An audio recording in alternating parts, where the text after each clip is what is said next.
नमस्कार, मैं जुनैद अंसारी और आज जो है उत्तर प्रदेश का चुनाव के नतीजे लगभग आ चुके हैं और भारतीय जनता पार्टी ने पूरा सफाया कर दिया। समाजवादी पार्टी का मतगणना से ठीक एक दिन पहले ईवीएम पे सवाल उठा। ईवीएम देखी गई, चाहे वो बनारस हो, चाहे वो बरेली हो, चाहे वो सोनभद्र हो, कई जगह ईवीएम पे सवाल उठे। यहाँ तक भी सवाल उठा कि अधिकारी जो है मतगणना देरी कर सकते हैं। कई सवाल उठे ईवीएम पर। अब जो है फैसला लगभग जो है तय हो चुका है। हमारे साथ सुप्रीम कोर्ट के वकील भानु प्रताप जी हैं, इनसे जानने की कोशिश करेंगे कि अब क्या होगा। पहले तो बहुत बहुत स्वागत है आपका। शुक्रिया। क्या करेंगे भानु सर, जिस तरीके से देखेंगे सफाया होगा, खदेड़ा उल्टा हो गया। कहाँ हुआ खदेड़ा? आप देखिए, रिजल्ट देखिए, कहाँ खदेड़ा है भाई। समाजवादी पार्टी की पिछले जो पहले सीट थी 54 के लगभग सीटें थी और इस समय समाजवादी पार्टी की अभी जो है रिजल्ट फॉर्मली आउट नहीं हुआ है, पर फिर भी जो ट्रेंड चल रहा है उसके हिसाब से 132 सीटें हैं, तो 80 से ज्यादा सीटों का इजाफा उसमें हो रहा है। तो खदेड़ा कहाँ हुआ भाई? समाजवादी पार्टी का और समाजवादी पार्टी गठबंधन का तो कद बढ़ा है, और जिसको आप ये कह रहे हैं खदेड़ा, ये बीजेपी द्वारा या बीजेपी के साथ में जनता है उसके द्वारा ये रिजल्ट नहीं है। ये रिजल्ट चुनाव आयोग द्वारा बीजेपी के पक्ष में बहुत व्यवस्थित ढंग से कराई गई बेईमानी है, जिसमें ईवीएम भी शामिल है और जिसमें चुनाव इन 7 चरणों में कराने की भी एक जो प्रक्रिया है वो भी शामिल है। बहुत सी सारी चीजें शामिल हैं। और इस समय और बता दूं, अभी मेरे पास में जो इंफॉर्मेशन आई, और वो भी पत्रकार साथी हैं और बागपत के ही हैं, उन्होंने जो मुझे इंफॉर्मेशन दी, उन्होंने बताया कि साहब बागपत में आरएलडी का 8000 से जीत रहा था, वहां फिर पत्थरबाजी कराई गई और पत्थरबाजी के बाद में 150 वोटों से वो जिता दिया। अच्छा, हार गया अभी 150 वोटों से। ये तो अभी के लेटेस्ट बता रहा हूं, मुश्किल से 1 घंटे ही नहीं हुआ होगा जो मेरे पास में फोन आया है। जो टाइम्स एक्सप्रेस के जो साथी अरुण जी, उन्होंने बताया है, क्योंकि वो वहां के रहने वाले हैं, कि सर ये स्थिति हो रही है। और अभी भी आप देखें लगभग 1 बजे से जो ये ट्रेंड चल रहा है या मतगणना के जो रुझान हैं वो देखें 130-32 पे सपा को दिखाया जा रहा है और 265-68 के आसपास उसको दिखाया जा रहा है बीजेपी को। ये मतलब 1-1.5 बजे से यही ट्रेंड चल रहा है और इस समय तकरीबन 6-6:30 बजने वाले हैं। ना बढ़ रहा ना घट रहा, ना बढ़ रहा ना घट रहा है। मतलब आपको समझ में नहीं आ रही कि ये सारी चीजें, ये सारी वही चीजें हो रही हैं जिसके विषय में सपा अध्यक्ष माननीय अखिलेश यादव जी ने इशारा किया कि मुख्य सचिव ने बाकायदा कलेक्टर्स को आदेश दिए हैं कि जहां बीजेपी हार रही हो वहां पर काउंटिंग धीमी करना, उसको रात तक ले जाना और उसके बाद में सारी चीजें कहानी होंगी, रात में डिक्लेयर किया जाएगा। तो वही अब अंधेरा होने वाला है। ये सारी चीजें, इसके अलावा ये वही खेला हो रहा है जो वहां पर हुआ बिहार में, जिस तरह से हुआ तेजस्वी यादव जी के साथ में, कि उनको काउंटिंग जो चल रही थी, बाकायदा रिजल्ट घोषित करने, जो परिणाम घोषित करने, उसको रोका गया और बाद में बीजेपी को जिता दिया। ये वही सारी चीजें चल रही हैं। जनता बीजेपी के साथ नहीं थी, ये मैंने नहीं, मेरे साथ साथ आपने, हर पत्रकार ने देखा। जितने भी स्वतंत्र विचारधारा के पत्रकार हैं उन्होंने सबने अपनी आंखों से देखा कि आंधी नहीं थी, बवंडर था, बवंडर, समाजवादी पार्टी का बवंडर था, वो सबने देखा।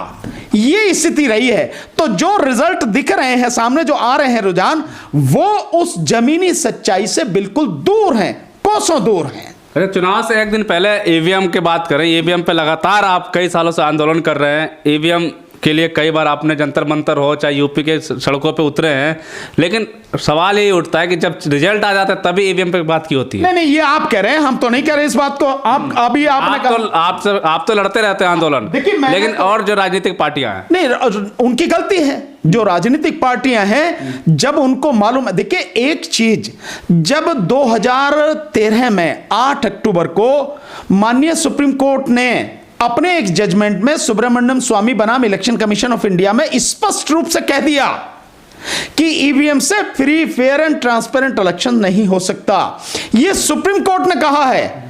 उसके बाद ईवीएम में गड़बड़ी नहीं होती, इसे कहने का कोई मतलब ही नहीं रह जाता। हर किसी को समझ लेना चाहिए कि भाई जब सुप्रीम कोर्ट कह रही है इतनी जांच पड़ताल के बाद में, तो फिर कहां ईवीएम सही है। तो इसमें मुझे कोई शक नहीं, हम आंदोलन करें। इसके अलावा भी देखिए और कई चीजें हैं जिनका, जैसे चुनाव आयोग है, उसकी जिम्मेदारी क्या है, वो इस इलेक्शन को कैसे साफ सुथरा, निष्पक्ष, पारदर्शी दिखाए। केवल कराएं नहीं बल्कि दिखाएं भी।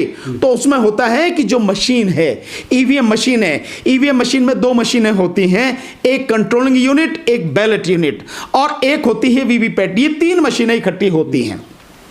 इन तीनों मशीनों के पीछे जो वीवीपैट है उसके साइड में लगा होता है, और जो दोनों मशीनें हैं कंट्रोलिंग यूनिट, बैलेट यूनिट, इनके पीछे एक ग्रीन कलर का, हरे रंग का एक स्टिकर होता है। उसमें सारी इंफॉर्मेशन होती है।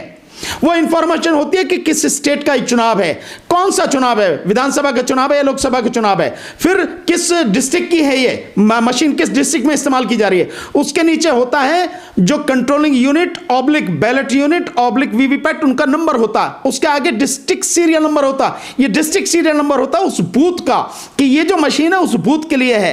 ये सारी चीजें, इसके बाद में जो इंजीनियर ऑपरेट करता है उसके सिग्नेचर होते हैं, और जो आरओ के सिग्नेचर होते हैं, रिटर्निंग ऑफिसर के, और रिटर्निंग ऑफिसर ही वो नंबर डालता है, डिस्ट्रिक्ट सीरियल नंबर, वो उसके द्वारा डाले जाते हैं। और एक और उसके नीचे इंफॉर्मेशन होती है कि इसकी एफएलसी यानी फर्स्ट लेवल चेकिंग कब की गई, वो डेट लिखी होती है, वो सारी चीजें होती हैं, ये इंफॉर्मेशन होती है।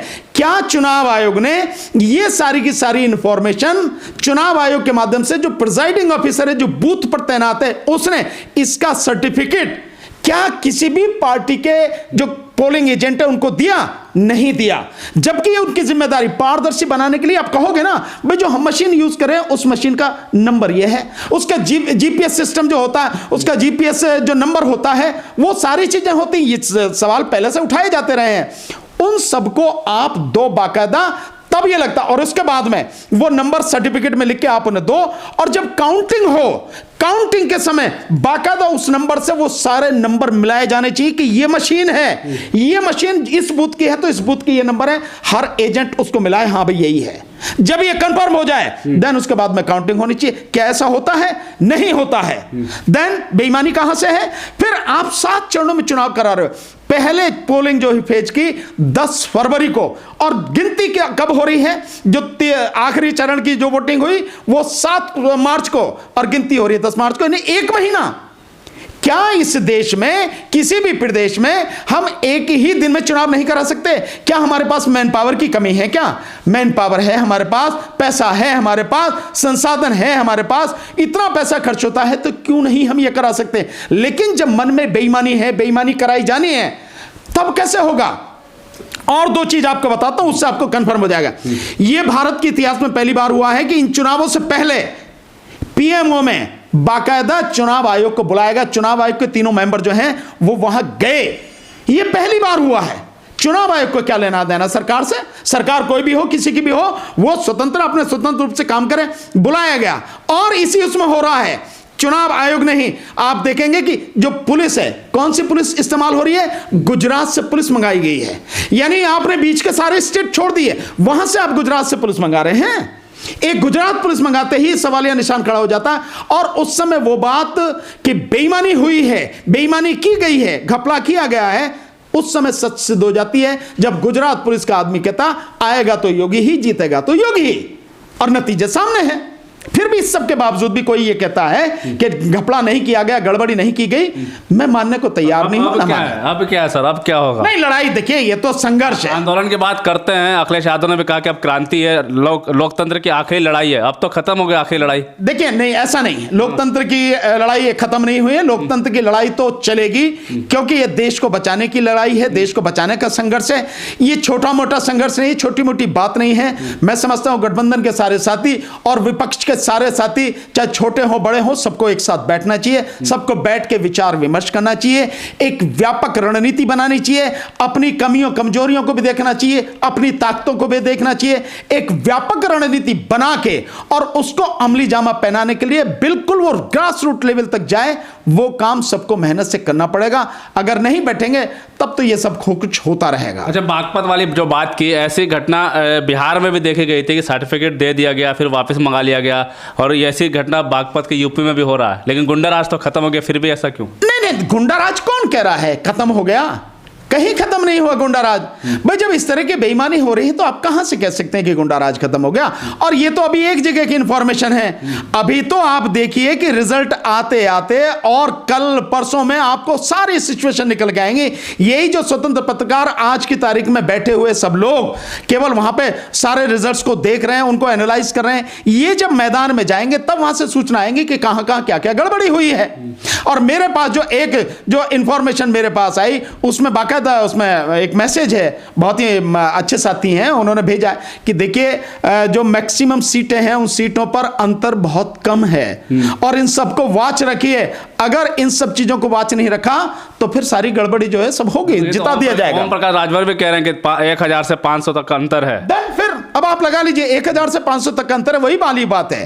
वो सारी चीजें हैं तो हमें कोई शक नहीं है, हमें बाकायदा यकीन है। इसीलिए हमने सारी इंफॉर्मेशन बहुत तरीके से, मैंने बताया ना कि 10 तारीख को पहला फेज शुरू हुआ, मैंने 9 तारीख की रात को ही वो अपने उस पे जो है यूट्यूब चैनल पे वो सारी वीडियो बना के डाली, बताया कि कहां कहां क्या गड़बड़ी है। और जब मैं बनारस में था तो मैंने स्पेसिफिक बताया कि किन किन जिलों में ये सारी चीज गड़बड़ी होने वाली है, कहां कहां टारगेट है, जो उस समय तक की मेरी पास इंफॉर्मेशन थी, वो सब आपके सामने है।